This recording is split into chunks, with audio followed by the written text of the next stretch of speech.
don't think there's one angler out there could say I could possibly salvage something out of this net.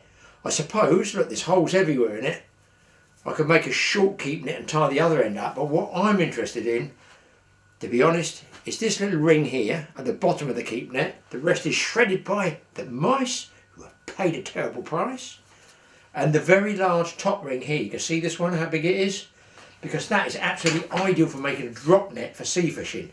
So I'm going to cut around here with a pair of scissors, tie that up, then tie the ring on the end, tie a lead to the ring with a clip, so I can put different weights of lead on there if I, well, should I want different weights of lead, or maybe just one lead. 3 ropes off the top here, cords, and I can lower it down over a pier or a rock face, and if I've got big wrasse, big pollock, something like that I've got to pull up, I have at least made a drop net out of something that most people would throw away.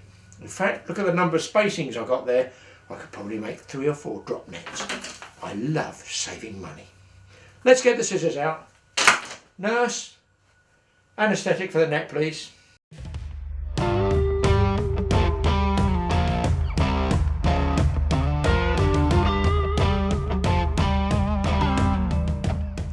There we go. There's the ring. I might save some of those, I'll probably dump most of it. So all I need to do now, how simple is this? Just ball up here, level, try and keep it fairly level.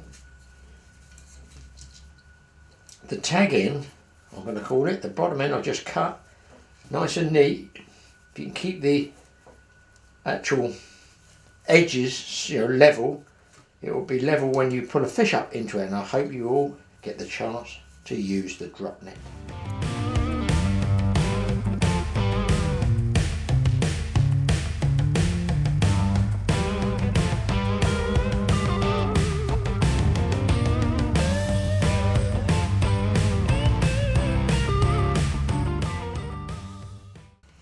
Okay, next job.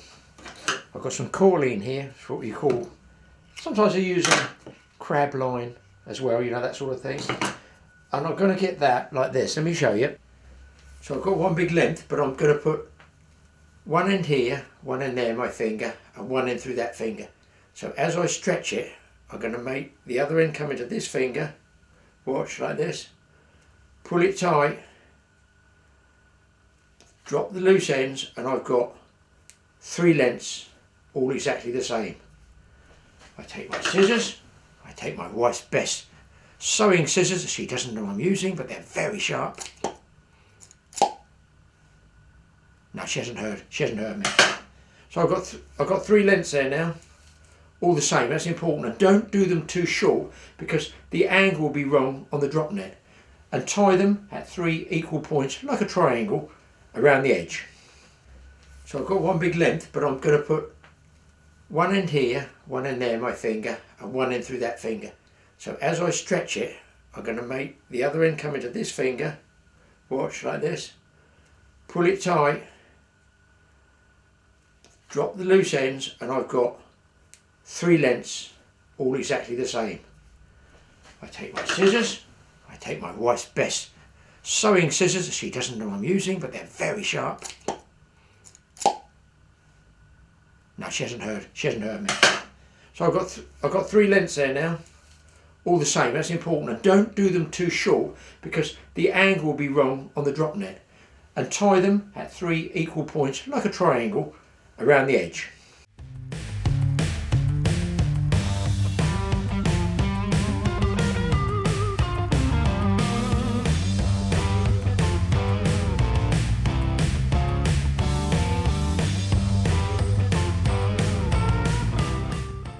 So I take my net, get hold of the weight ring there. I get my equidistant, one hopes, cords here of corline, whatever you want to call it. I've tied a knot in the end of each of these, and you want to level these up. And what I'm going to use is just this metal disc that I'm just going to put through, and it's going to hang. If you can see that, this ring can then be tied to the line that drops it down, but what you want to do is tie these 3 independently. Now you can see that's slightly crooked if you drop it down, so I'm looking for the one up here that will pull up this one other side. It's got to be can see how that's levelled it all up. Give it a good pull. That's as straight as I'm going to get it. I'm going to basically tie it off up here and then put a weight on the bottom. You use anything for a weight. I've got a couple of these metal plates here. Make sure they're heavy enough though to pull the net down through the water. And don't forget, you're going to have waves on the sea. There's going to be movement. So you can either use a lead weight or you can use a piece of metal like I've got here. Just tie that on. All you've got to do then is tie on your lanyard the other side. It could be on a board like this. You could probably put a clip on there if you wanted to, or just leave it as I've got it here through the other end of that ring holder. One slip knot, cold hands, and there we go. That is all ready. To show you the principle of it, up we go. Good job I did gymnastics at school, wasn't it? There you can see it, hopefully. The weight at the bottom, the top of the keep net, which I've turned into a drop net. You have 3 equidistant supports there, and you can just lower this away like this, drop it down, bring your fish into the net. When the fish is over the net, you just pull it all the way up and you get your fish. Do you know what? It's free, I love it, I can't wait to use it. But it's freezing in this garage. Next stop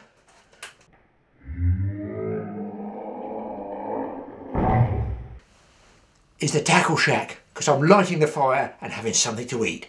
I'm frozen.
Well, this is a whole different ball game in here to in my cold, totally awesome workshop. This is getting really toasty in here. I'm going to go on mid-South American. I think I'm going that way. I'm going to have me a hot dog. I'm going to do me a hot dog. I'm going to have me maybe some mayo, some mustard, some rolls. And then I'm going to cook me in that oven, boy. I'm cooking me some bagels. Yeah, man. Philadelphia cheese. I'm going to live like a king. Lordy, lordy. Actually, I can't wait for it to heat up. It's hot enough now. I think I'm going to get going.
Well people, that little cook-up was a tribute to all our American supporters and the awesome army from across the pond. You can't get any more American than hot dogs, mustard, onions, a bagel and Philly cheese. So thanks for supporting us guys. Tell you what, I enjoyed the food as well. Anyway, what I want to do is just talk to you about one of the other rigs I use, a bigger fish rig, and it's good for rough ground fishing. You get your gear back, you get your fish back, hopefully it all works, but there's a twist to it because I've got something else to go on the bottom of it to help. We've talked about it before, it's world famous, isn't it? I don't know who invented it actually. It's called the Pulley Rig. This is how I make it up. Right, going to use a rig body I'm using 80 pound rig body. That's the main part of the almost a shock leader. It's not actually a shock leader, but you want that centerpiece down from the lead all the way up to your shock leader to be pretty strong. So you can do that, I would say average about, look, you could do it that length just to show you, say 30 inches. You slip it.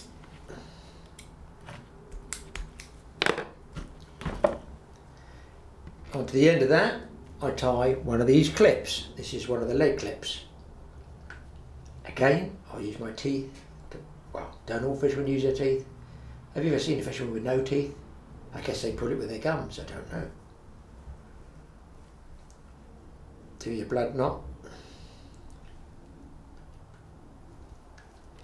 Bit of spit so it lets it slide down. I'll do it in close up as well and pull it down like that, nice and tight. Snip off the tag end. Some people are paranoid about snipping tag ends off as close as they can. If that knot ever gives, you want a little bit left over there, don't you, really? Then you get your pulley bead, which is one of these. This is a pulley bead. This is a plastic. Now you can make a single swivel with a bead either side. In fact, let me show you. I'll do that in a minute. I'll show you the two ways in close up.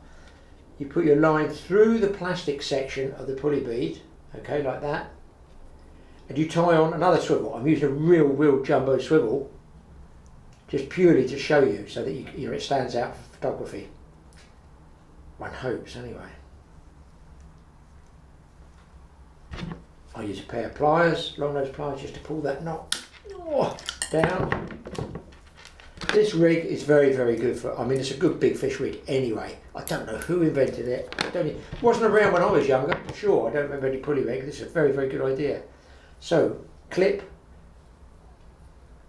There is the pulley bead. There is the barrel swivel. Now, I'm going to use, for argument's sake, and again because for colour, you might be able to see it better, I'm going to use a bit of, I think this might be 40 or something like that. I have no problem with using heavy line. You can use 50, maybe even another piece of 60. If you're after bull, huss and conger, you want something for them to chew on. Again, do your leader knot. Again, do your blood knot, or whatever you want to use. Bit of spit, pull it down. You can make all these up and store them ready, but the thing is, you shouldn't lose too many. You really shouldn't. This is a standard one. Now then, here's my hook, which for those of you who watched our last rig making one, which is a 2-hook, which I'm still catching on that rig, a B950U uptied. Now, the important thing, I'm going to put my lead on.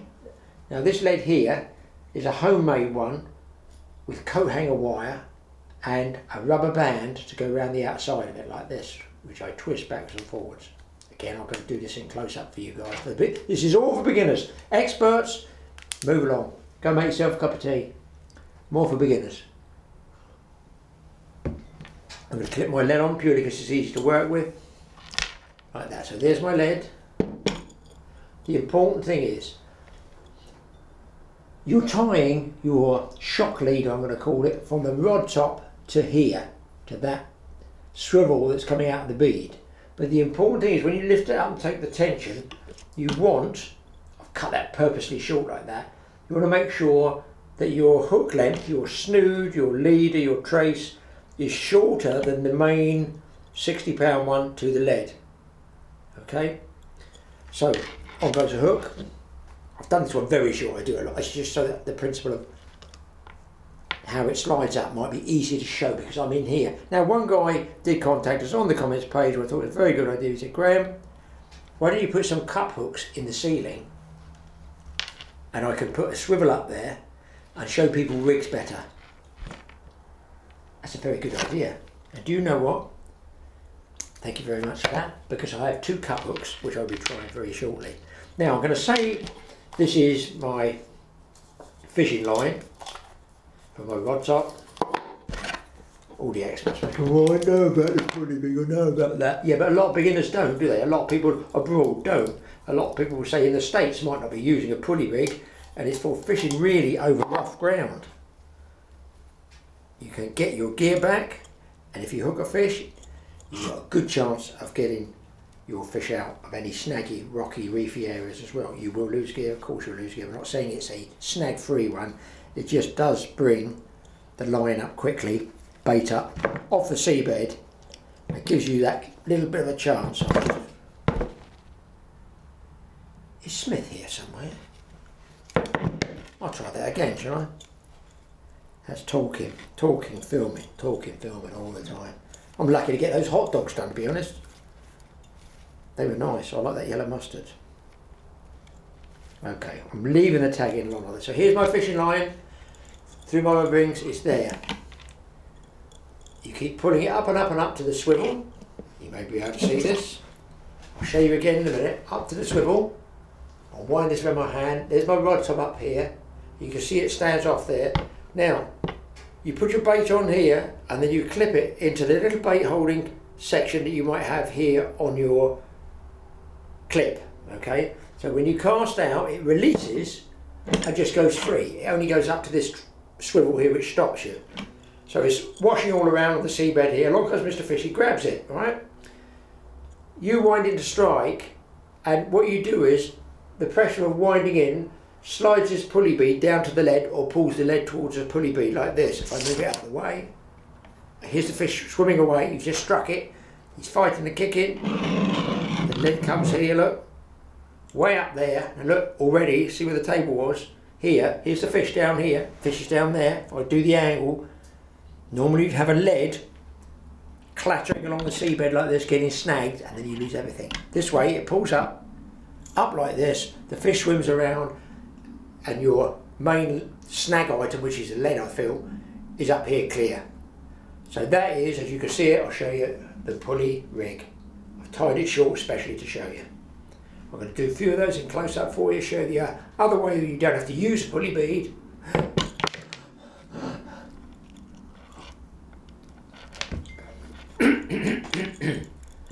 You don't have to use a pulley bead, you can make it with a couple of plastic beads and a swivel, and this is what we do.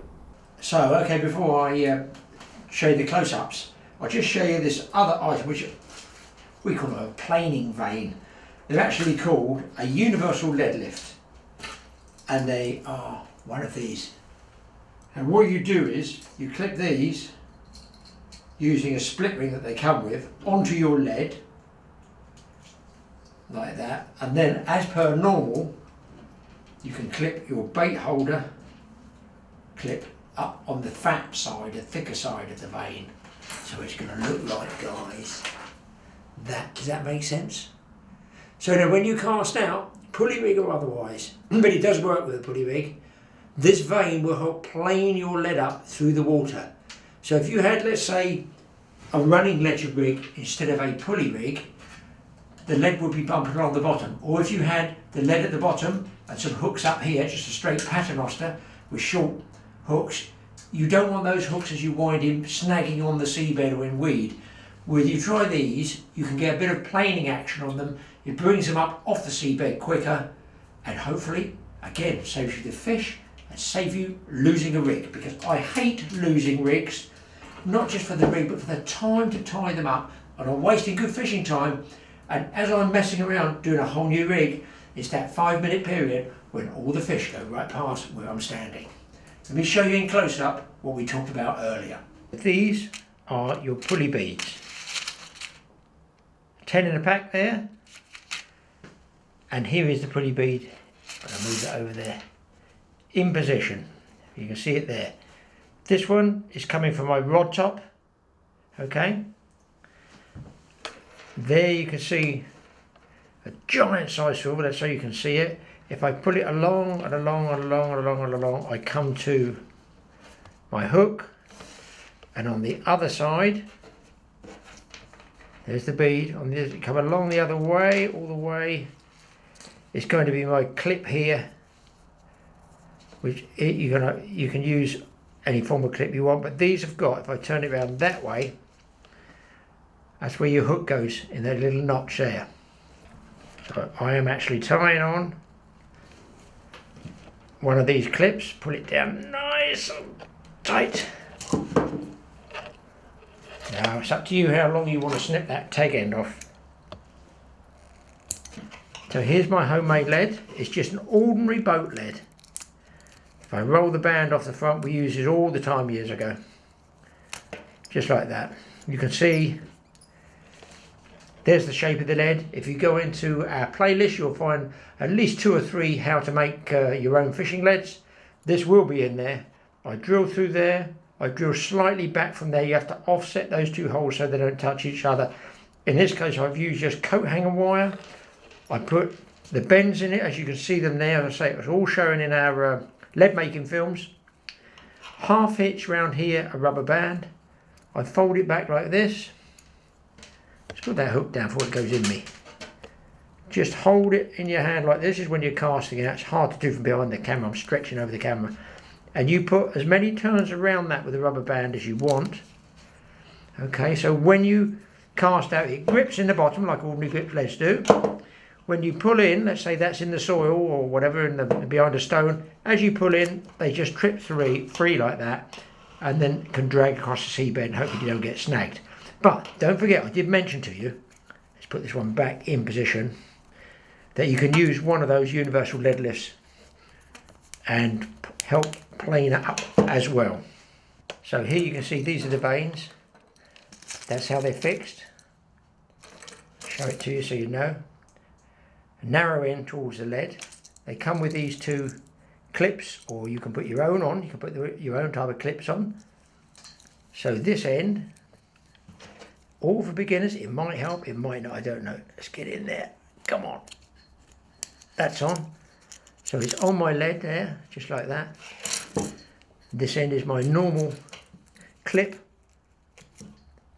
with a bait holder rig. Somebody's extended this with a universal, I call it a universal one, that you can clip onto there. Otherwise that bait holder might be right down here, might catch on something. So you want it like this. Then you bait up, cast out, you adjust your pulley rig, and then that little notch, if I can rotate that to there, I'm going to turn it the other way, I don't want to hook myself.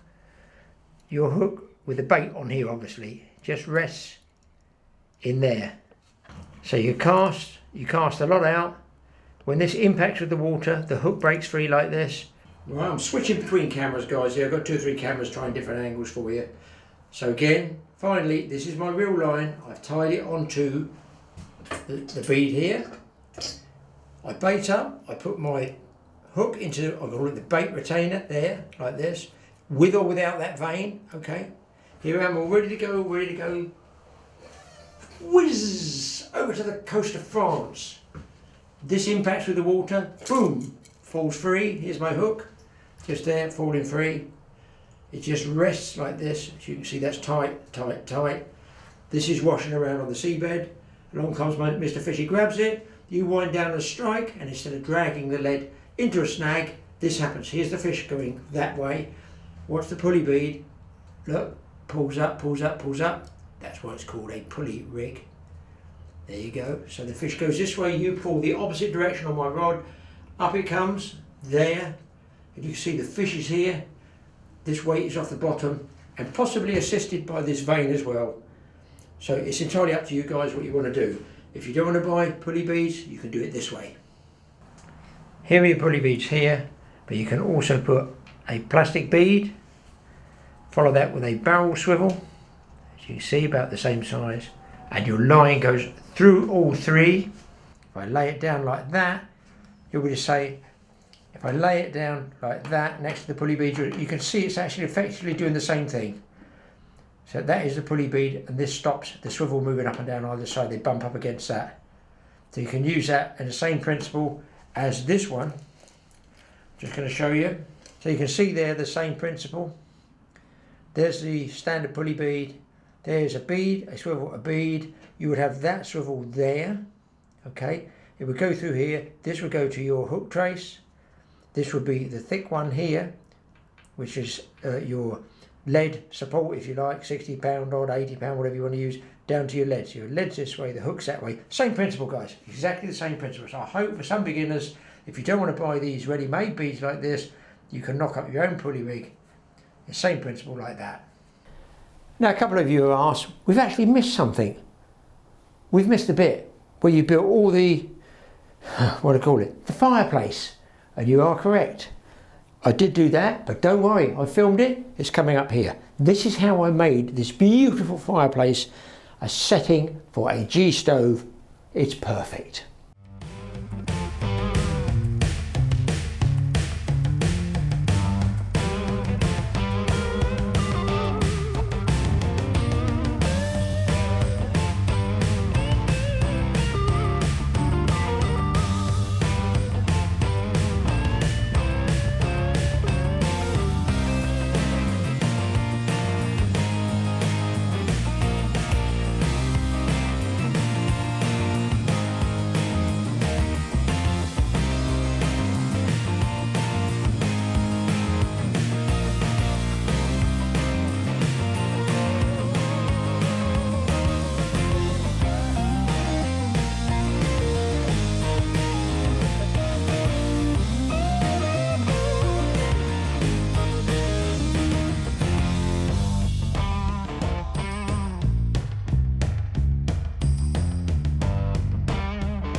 Well, I think you'll agree, guys, that G-stove support with the tiling all around it, heat resistant. I've got the pipe going up there. It works. I've eaten twice in here now, cooking with it.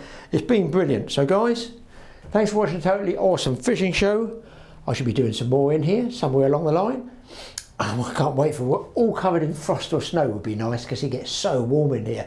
I'll virtually move in. Anyway, I hope you enjoyed that pulley rig. Just give it a try.